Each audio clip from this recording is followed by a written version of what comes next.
वैसे तो ये है एक इंडस्ट्री किड, लेकिन इनकी जर्नी है एक आउटसाइडर की तरह, और अभी अभी इनकी डेब्यू मूवी हो गई है काफ़ी सक्सेसफुल, और मैं बात कर रही हूँ रोहन मेहरा की। Welcome to Bollywood now. Thank you so much. Happy to be here. Yeah glad. पहले तो ये बताइए कि आपको ये मूवी मिली कैसे? ये मूवी मुझे ऐसे मिली because I mean I had to audition करना पड़ा है, ऑडिशन फॉर लॉन्ग टाइम। मैंने अच्छी अखबार में एक दिन ऐसे पढ़ा था that Nikhil sir is making a film based on the films of the याशीज films in the late 70s, जैसे कि त्रिशूल, दीवार, उस टाइप की पिक्चर है। तो मैंने निखिल सर को पूछा, sir please let me audition for the film. Nikhil sir ने बोला, आप पागल हो, ये फिल्म एक न्यू कमर के लिए नहीं है, एक एस्टैब्लिश एक्टर चाहिए मुझे। But eventually I convinced him to let me audition, और कुछ महीनों तक मैंने ऑडिशन दिया and eventually I got the film. Yeah आपके पिताजी बहुत ही जाने माने एक्टर थे, तो उसके बावजूद भी आपने जैसे बताया कि काफ़ी स्ट्रगल करना पड़ा, बट ऐसा क्यों? क्योंकि इंडस्ट्री में उनके कई फ्रेंड्स होंगे, तो क्या आपने उनसे कनेक्ट नहीं किया? नहीं, ऐसा कुछ नहीं है। मैं आई बिलीव इन कि अगर आपको if you want to be good you have to prove yourself. तो एक्चुअली रिजवान अहमद बाज़ार में भी यही करता है, खुद को पहले प्रूव करो, फिर you can be a big guy. नहीं, पर it was an advantage because it gives me great faith in the system. जो हमारा सिस्टम है बॉलीवुड में, कास्टिंग डायरेक्टर्स का या डायरेक्टर या प्रोड्यूसर्स का, वो जानते थे कि मैं विनोद मेहरा का बेटा हूँ, पर it was never use an advantage. उन्होंने बोला, please show us your audition first and will do it. तो वो एक बिलीफ और एक फेथ इन द सिस्टम है ये एक्सपीरियंस के बाद। तो आप हमेशा से ही एक्टर बनना चाहते थे, और आपका चाइल्डहुड कैसा रहा? मेरा चाइल्डहुड बहुत ही सिंपल था। इंडिया में नहीं था, बॉम्बे में नहीं था, केन्या में था, ईस्ट अफ्रीका। वहाँ एक छोटा सा शहर है जिसका नाम है मुम्बासा। तो मेरी अपब्रिंगिंग वहाँ थी, पढ़ाई भी वहाँ किया, स्कूलिंग, सब कुछ बहुत ही सिंपल, बॉलीवुड से बहुत दूर। मतलब फिल्मी कुछ नहीं फिल्मी था, एकदम सिंपल, एकदम जो टिपिकल चाइल्डहुड होता है। मतलब स्कूल जाना, घर आना, दोस्तों के साथ खेलना, वही था। और मैंने ये कभी सोचा नहीं उस वक्त कि मुझे एक एक्टर, बड़ा होकर एक एक्टर बनने का है। मुझे इन्वेस्टमेंट बैंकर बनना था, और आज देखो मैं बाज़ार में एक स्टॉक ब्रोकर का रोल निभा रहा हूँ।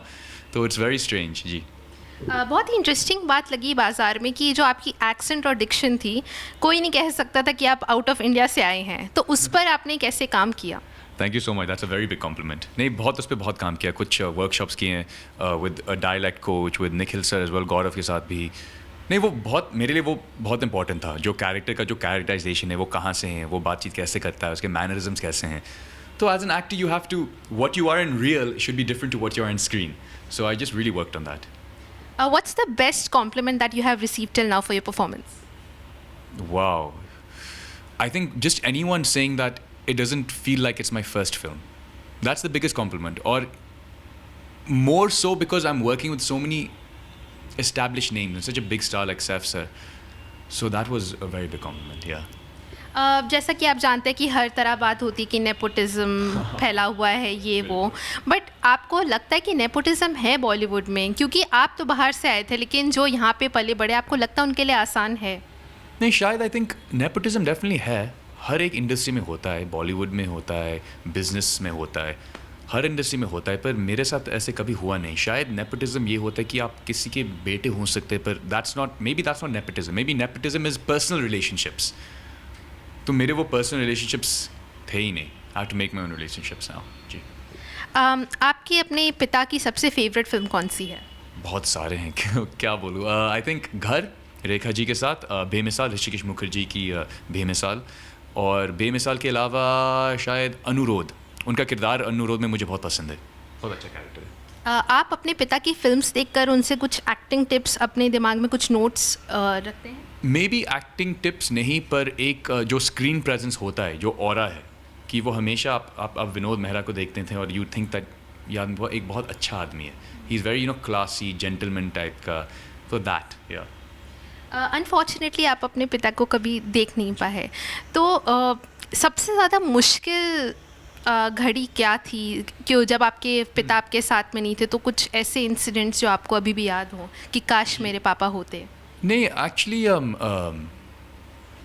बात ऐसी है कि आई नेवर फेल्ट, उनकी कमी मुझे कभी महसूस नहीं हुई। इसलिए बिकॉज माई ग्रैंड पेरेंट्स, जो मेरे नाना नानी थे, वो इतने अच्छे थे मेरे साथ। They raised me and my sister very nicely.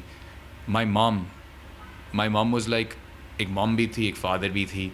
तो वो कमी कभी महसूस नहीं की मैंने। तो I am very grateful to my family for doing that. आपकी माँ ने आपके पिता के बारे में कोई ऐसा किस्सा बताया हो जो आपको सुनकर बहुत ही मज़ा आया हो? बहुत सारे किस्से हैं एक्चुअली, किस्से से ज़्यादा एक वो उनके जो हैबिट्स थे, जैसे उनको उनको फ़ोटोग्राफी का बहुत शौक़ था, म्यूज़िक का बहुत शौक़ था, और ख़ास बात ये है कि मुझे भी फ़ोटोग्राफी, म्यूज़िक, फ़िल्मों का बहुत शौक़ है जी। आपकी अगली फ़िल्म कौन सी आने वाली है? अभी हम देखेंगे, hopefully starting something in the next couple of months, तो when it happens I speak more about it. जाते जाते अब आपकी फ़ीमेल फ़ैन फॉलोइंग तो बहुत बढ़ गई है, तो ये बता दीजिए कि आप सिंगल हैं कि कमिटेड हैं? I am very single. Okay, good news for all the ladies out there. हमसे बात करने के लिए बहुत बहुत शुक्रिया। Thank you so much. This is Sakshi Arora with cameraman Faizan, और इस वीडियो को लाइक करें, शेयर करें और सब्सक्राइब करें बॉलीवुड नाउ पर।